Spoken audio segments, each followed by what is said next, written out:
Hi, I'm Daniel Sands. Welcome to my YouTube channel, Bricks from Another Galaxy.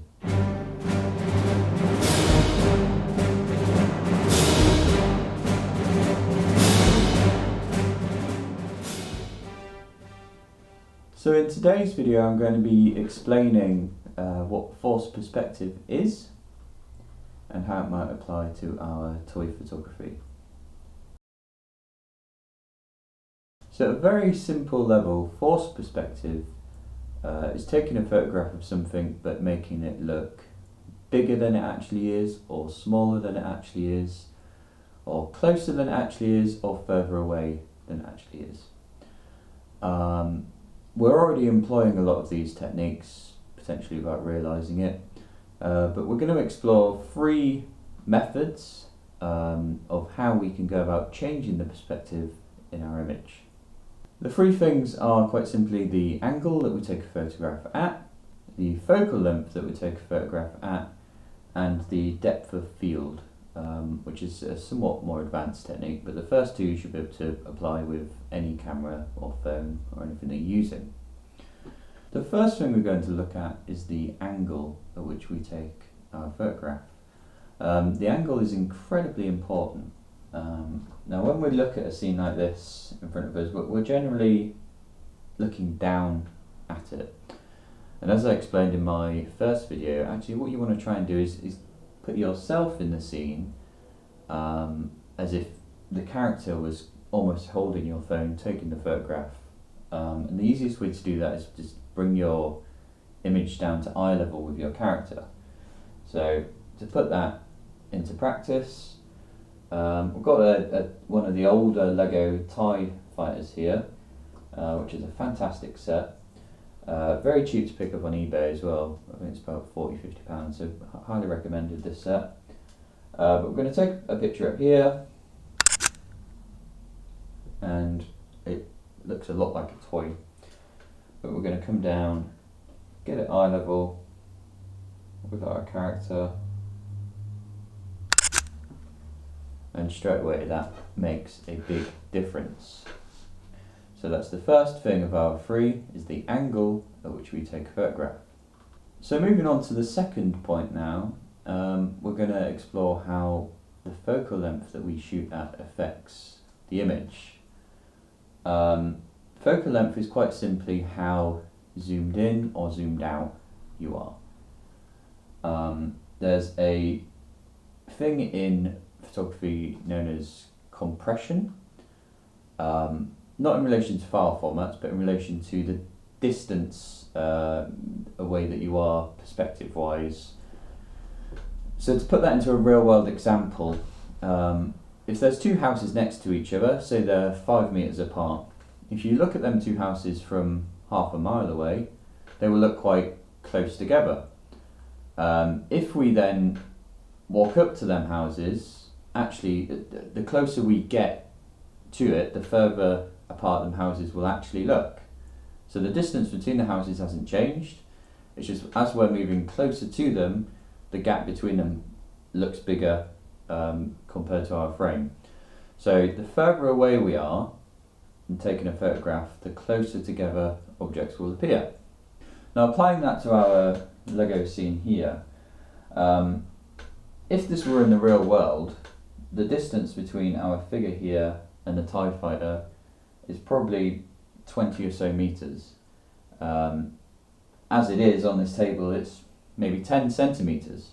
So we need to try and exaggerate that. And how we exaggerate that is with our focal length. So going back to this principle that the further away something is, the closer it is together, thereby the closer you are to something, the further apart it looks. We do that by using a wide angle. So if we're close to something shooting in a wide angle, the foreground and the background are going to look further away from each other, as if it were in real life.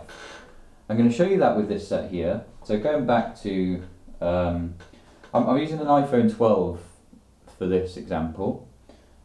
This gives me 3 optical lenses, a normal everyday, which is around I think 35mm, 40mm equivalent, We've got a 2x zoom, which I think is around 60mm equivalent, and a half-time zoom, which I think is roughly about 20mm on a full frame camera.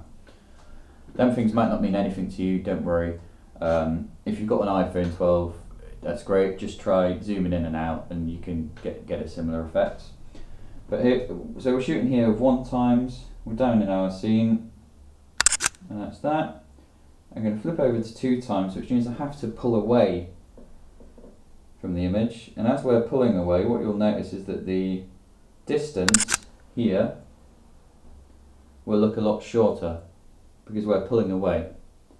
Now I'm going to go into wide angle mode, and straight away actually what I'm going to have to do is get so much closer. I'm going to have to get so close, in fact I'm going to have to move him forwards a bit to there, and then I'm going to have to bring that in quite a lot to get it into the scene.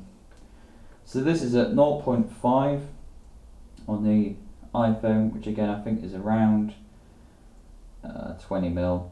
Most of the images I shoot at 24mm on my full frame camera, so that's approximately what we've got here.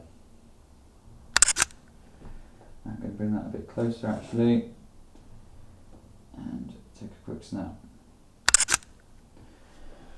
So you'll see on the screen now we've got the middle one is the 1x, the left hand side is the wide angle, and the right hand side is the telephoto. So that shows you how big an impact the focal length has on the scene. With DSLRs, you really want to be aiming for as wide an angle as possible, but just bear in mind if you're shooting with a wide angle and a full frame, you need your minimum focus distance to be around half a meter really, if not shorter, to make sure you can focus on the foreground element. That brings us nicely onto the third aspect, which is getting somewhat more advanced, and not something I'll be able to demonstrate on the iPhone, but the third aspect in our triangle is depth of field. Now depth of field is basically how much of your scene is in focus. So going back to the real world example, if you look at something very close to you, the rest of the image will kind of blur out of focus. You can do this on your phone. If you focus on something close to you, you'll notice the far away things are out of focus. And if you focus on something far away, actually you have quite a lot more front to back in focus. So depth of field is how much of the scene is in focus. And this applies to our forced perspective, because if we're taking a photograph of something like our character and he's quite close to our camera, if we're in the scene, then actually not all of this craft will be in focus, because you've got to imagine this is maybe a meter away from the camera, and then the TIE fighter is maybe 10 meters away, and it's 10 meters back to the back of the craft. So we can't possibly be taking a photograph with all of that in focus. Again, I can't show you this exactly with my phone, but with the camera, if you're shooting wide open, very fast apertures, you're going to be getting quite a narrow depth of field, and that's going to be blowing out the focus on some of the background elements, which is exactly what you want. So this introduces a kit list requirement, which I don't like particularly. You can do these things on your phone. I'm just explaining some of the more advanced techniques. But on a DSLR, you're going to be looking for a fast lens, wide angle, with a low minimum focus distance, which can be expensive. But you can equally shoot these things with everything in focus. It's just if you want to go to that next level and get things slightly more advanced. So that's it for today's video. So the 3 points of forced perspective: the angle that you shoot at, the focal length that you use, and the depth of field that you employ. I hope you found this useful. Please do subscribe if you'd like to be notified about my upcoming videos. And if you do take any photographs as a result of these videos, I'd really like to see them. So do find me on Instagram, which is Daniel Sands Photography. Send me a DM with any images, and I'd really like to share them to my followers on the page. So please do show me what you're making. That's all for now. Bye bye.